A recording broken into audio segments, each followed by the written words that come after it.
Hello everyone, I hope you're all enjoying your Sunday as we have another very nice game from the Paris Grand Chess to Rapid event. It's a game from round 1, Hikaru Nakamura versus Fabiano Caruana. So the two teammates are going to brawl it out. Before we check out the game, we do have a couple of nice photos to enjoy. Here is, well, just for you to check out the venue. There are the spectators. You can see a nice big screen for everyone to see all the boards.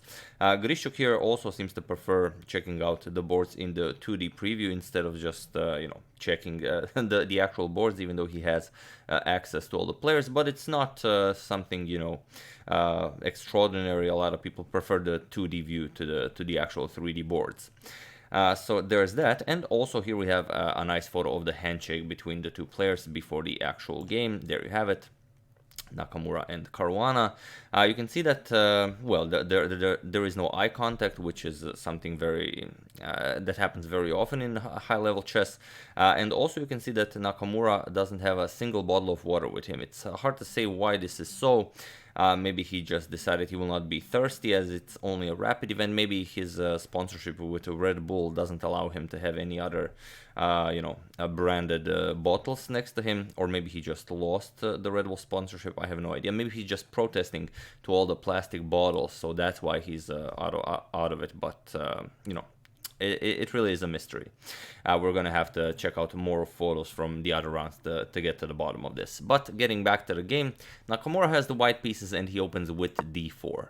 We have knight to f6, c4, e6, and knight to c3, inviting Caruana to a nice Nimzo-Indian, and Caruana accepts. We have bishop to b4, Nimzo-Indian defense is on the board, and e3.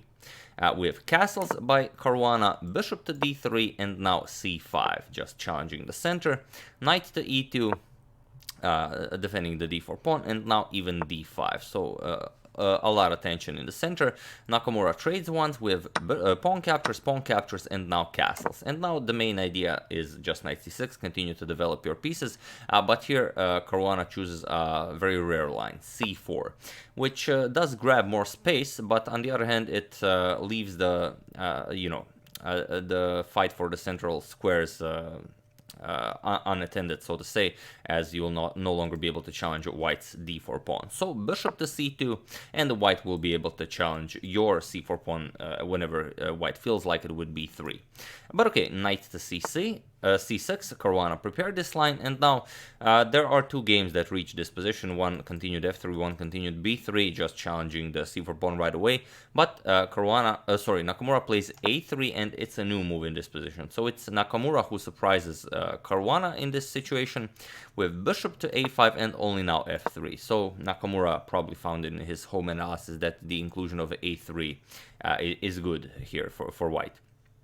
With rook to e8, pressuring the e3 pawn, and now we have b3, finally challenging that c4 pawn. We have c captures, bishop captures, and now bishop to f5, just developing the bishop to this nice diagonal, and g4 now. The inclusion of f3 not only took away the d4 and g4 squares from black's knight, but also prepared the g4. We have bishop to g6, and now bishop to d2. Just nicely developing. You can't develop it over here as the e3 pawn would hang, but you don't really want to. We have rook to c8, Caruana just continues developing. We have rook to c1, and now comes bishop to c7. If you try something like h6 to prevent g5, as you know, white wants to push g5 right away. This really weakens the g6 square. Knight to f4 would be very strong here, as now you will either have to allow knight captures on g6, or there's a triple attack on your d5 pawn. You will probably have to capture on c3. Either way, you're going to have to give up the bishop pair. So instead, bishop back to c7 by Caruana, and now g5. We have knight to h5, and now f4 by Nakamura. Currently, f5 is not a threat, as queen captures and g5 will come with check, but at some point, if you're not careful, you might lose your piece here. So knight to e7, Caruana now guards the f5 square additionally, with bishop to a4, grabbing more space and forcing the rook to move away from such an active file. We have rook to f8, and now knight to g3. Again, taking control of the f5 square. Now f5 definitely is an idea. So here Caruana trades with knight captures, h captures, and bishop to a5, back at it again. The idea is to put pressure here, probably maybe even capture the knight, and then maybe put your bishop here on e4, which is a very nice diagonal. With g4 by Nakamura, preparing f5 now to finally trap this bishop. And here, like I said, it's possible to go for captures, and bishop to e4. It's just a very nice idea where you control h1. You can go for ideas like queen d6 or b6 followed by h6. Maybe you can go queen h6, queen h1. All sorts of ideas become possible, but Caruana chooses a different line. First, bishop to d3, preventing the capture of the bishop with f5. Now attacks the rook on f1. So here, Nakamura has to decide. Either he will go rook to f2, like he did in the game, or he can go for a series of trades. For example, knight e2 offers a trade of bishops.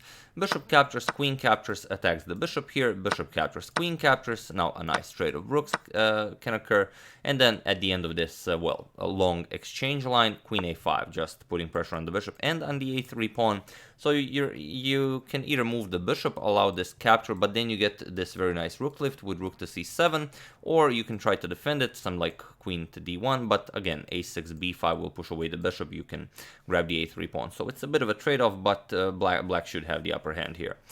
So instead, Nakamura goes rook to f2, he decides to keep all the material on the board, and now queen to d6. Fabi now prepares h6. He wants to get his queen there if possible, and then have all sorts of ideas here. With bishop to e1, now challenging the bishop here, and now queen to a6. First, Fabi defends on d3, and now comes bishop to b3. With bishop captures on c3, freeing the e4 square for white's bishop. Like we've already shown, you could have done this back then, but you know, there was no rush in doing it.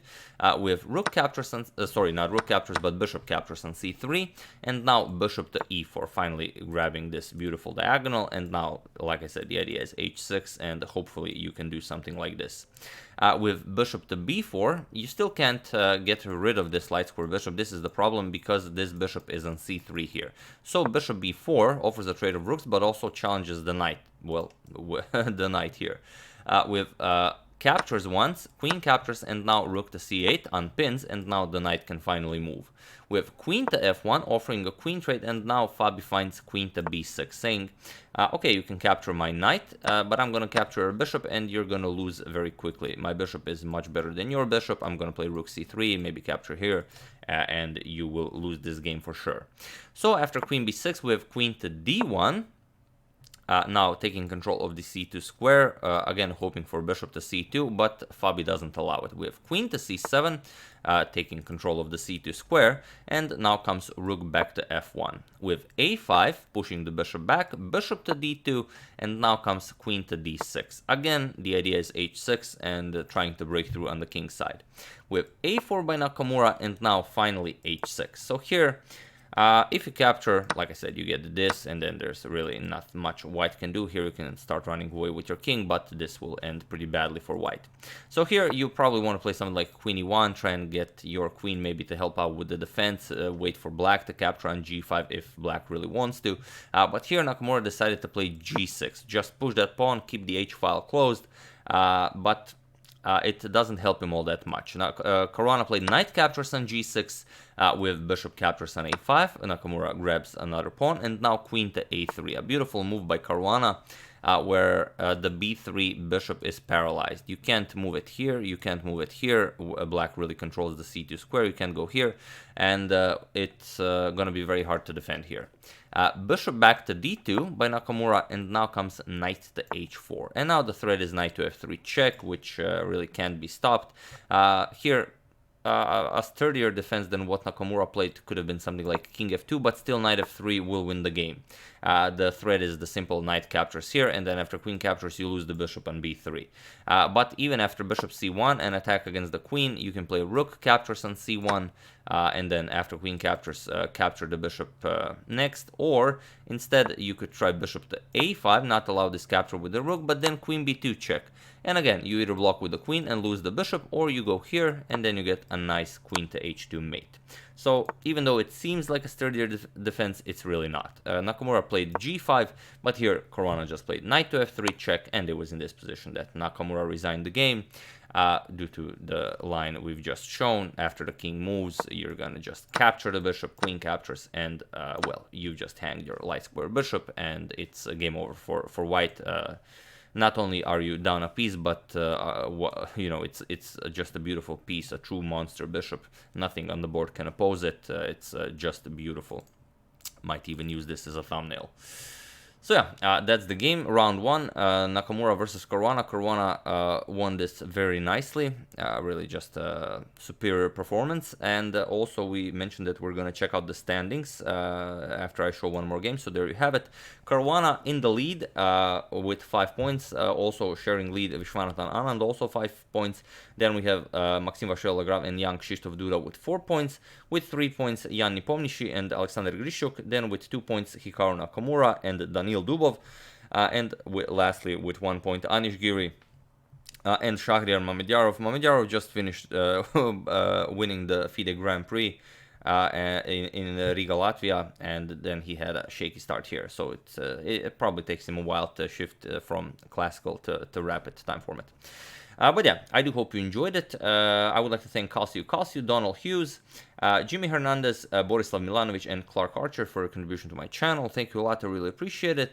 As usual, you can check 2 of my previous videos here. Thank you all for watching, and I will see you soon, continuing the short coverage of the Paris Grand Chess Tour, continuing the Capablanca saga, and checking up on your suggestions. Thank you all, I will see you soon, and have an excellent rest of your Sunday.